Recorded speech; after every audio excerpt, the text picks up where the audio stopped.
Ndongera ndabashimiye bakunzi munkurikira kuri Thomas na BTV.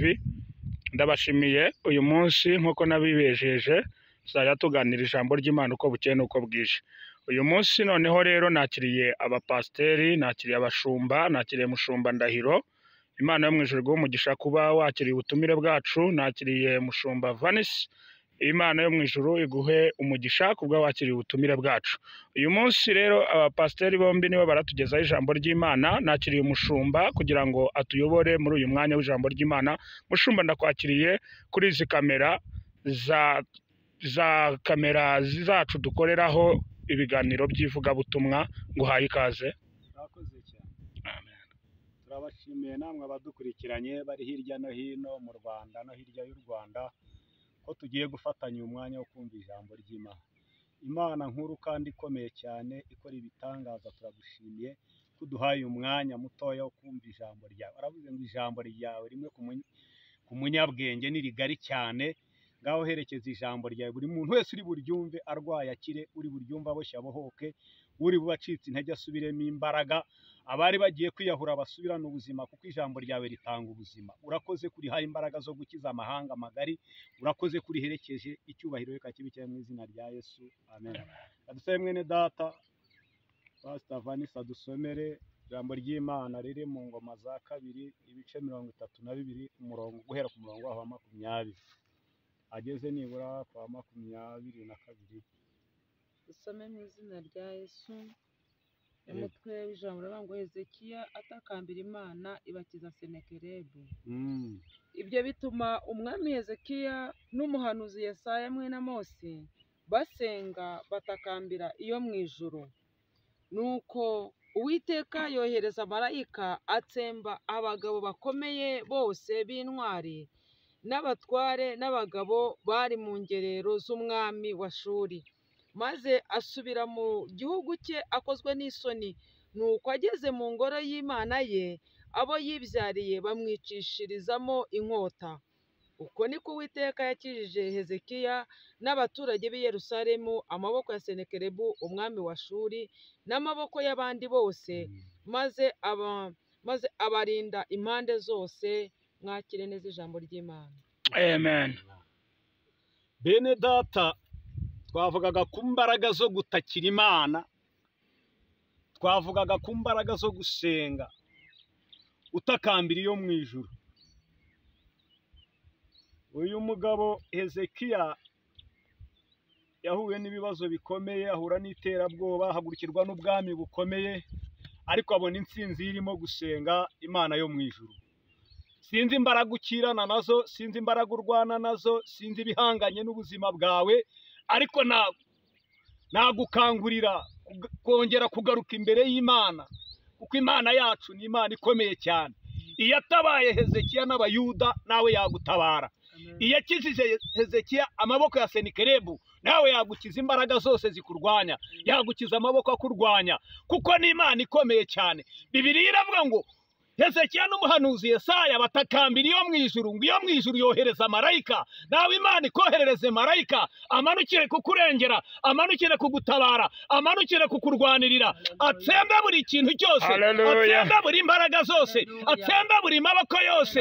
Uhereye aka kanya buri imbaraga zari ziguhagurukiye, uhereye nonaha Imana ikoherereze marayika, uhereye nonaha Imana ikoherereze marayika, uhereye nonaha Imana ikoherereze marayika, amanukire gutsemba buri kintu cyose cyari gihagurukiye ubuzima bwawe. Ngo Imana yohereza marayika, ngo itsemba abagabo bakomeye, itsemba abagabo b'intwari, ngo itsemba ingabo zikomeye. Ngo uhereye ako kanya umwami arahunga, ngo agaruka mu ngoro y'ikigirwamana, ngo arangije abayibyariye baramwita. Uwo niwe mwami wenyine Imana yerekana ko yishwe n'abo yibyariye. Mana yacu turagushimye ko ijambo ryawe riherekesheje imbaraga. Buri muntu wese wari uhagurukiwe n'amaboko akomeye, wari uhagurukiwe n'ubwami bukomeye, wari uhagurukiwe n'imbaraga zikomeye, umwoherereze marayika wo kumutabara, umwohereze marayika wo kumurengera. Amenye kuri Imana idakirisha ingabo nyinshi, amenye kuri Imana y'inyamaboko, amenye kuri Imana y'inyembaraga. icyubahiro reka kibi cyawe uhereye aka kanya buri muntu wese wumvise iri jambo abona imbaraga z'ubutabazi abona imbaraga zo kumurengera mu izina rya Yesu ndategetse mpagaze mu bubasha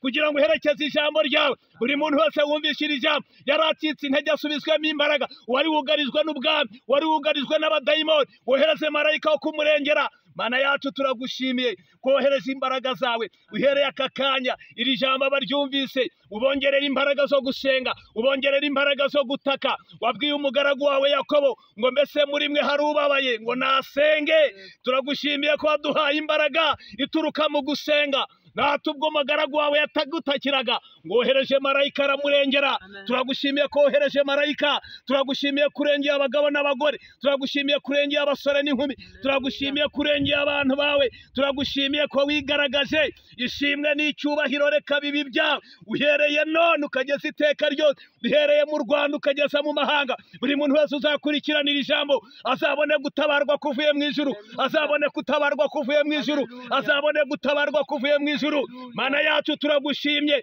kuri Imana idakirisha ingabo nyinshi kuri Imana ijya yohereza marayika umwe gusa akaza agakora ikinyuranyo turagushimiye kutabaye abagabo turagushimiye kutabaye abagore abari mu nzimbo kubatabaye abari kwa muganga kubatabaye turagushimiye kukijije turagushimiye kubarengeye icyubahiro reka kibi cyawe ndagushimiye ko wubahishije ijambo ryawe ndagushimiye kukoza imirimo n'ibitangaza kubwira ijambo turagushimiye ko abazaryumva none n'abazaryumva kera bazakizwa naryo ijambo ryawe niryo ridukiza waravuze muri Zaburi ngo wohereze ijambo ryawe rikadukiza ndagushimiye kuherekeza ijambo ryawe ritangiye gukiza ritangiye kubohora icyubahiro reka kibi cyawe ndagushimiye mu izina rya Yesu amen dushimye Imana ku bwa mushumba Imana iguhereza umugisha ku bw'ijambo ry'Imana tugejejeho uyu mwanya reka dusabe Vanessa nawe niba hari indirimbo yo mu gitabo yaba afite aturamisheho Imana buri muntu wese yumveho ubuntu bw'Imana kandi ijambo ry'Imana rikomeze ritembere ku mutima wa buri umwe wese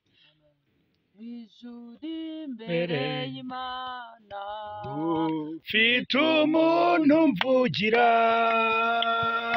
n'umukuru w'abatambyi kandi yitwa Rukundo mpamyayo ku izina ryanjye riri ku mutima we ubwamvugira nta mwanzi wamunyirukanaho ubwamvugira nta mwanzi wamunyirukanaho Satani yanyibukije gukiranirwa kwanjye ashaka kunyihebesha yantumbira mu ijuru ndebayo mukeza wanjye wabinkuyeho byose kera yarampongereye nuko sinzarimbuka kera yarampongereye nuko sinzarimbuka ndabashimiye Imana yo mu ijuru bahereza umugisha Imana y'amahoro ibagirire neza nshuti bakunzi mwari mudukurikiye twari twakiriye mushumba Pastor Ndahiro Disimasi ndetse na Pastor Vanessa wasomye ijambo ry'Imana twasaba Vanessa kugira ngo yongere yibutse abantu aho ijambo yarisomye ndabizi neza umuntu iyo yumvishe ijambo ry'Imana akarikunda akomeza akeneye icyo cyanditswe udusubiriremo icyo cyanditswe umushumba twigishijemo kugira ngo dusoze uyu munsi n'abadukurikiye mugubwe neza ijambo ry'Imana tumaze kugezwaho n'umukozi w'Imana riri muri Ngoma za kabiri ibice 32 guhera ku murongo wa 20 kugeza ku 22. murakoze cyane bene data nugira igitekerezo cy'uko tukomeza kubana kuri iyi channel ukishimira ibiganiro byacu dukomeza gutambutsa kuri iyi channel wajya muri comment ukandika ukatubwira waba ufite icyifuzo wajya muri comment ukandika hariho nomero yanjye ya telefoni nje mwavuganaga ni Muhawenimana Thomas na B niko wandikamo kugira ngo ubone ibindi biganiro byacu bitandukanye tugenda tunyuzaho. Imana ibahereze umugisha, murakoze cyane. Shalom, shalom.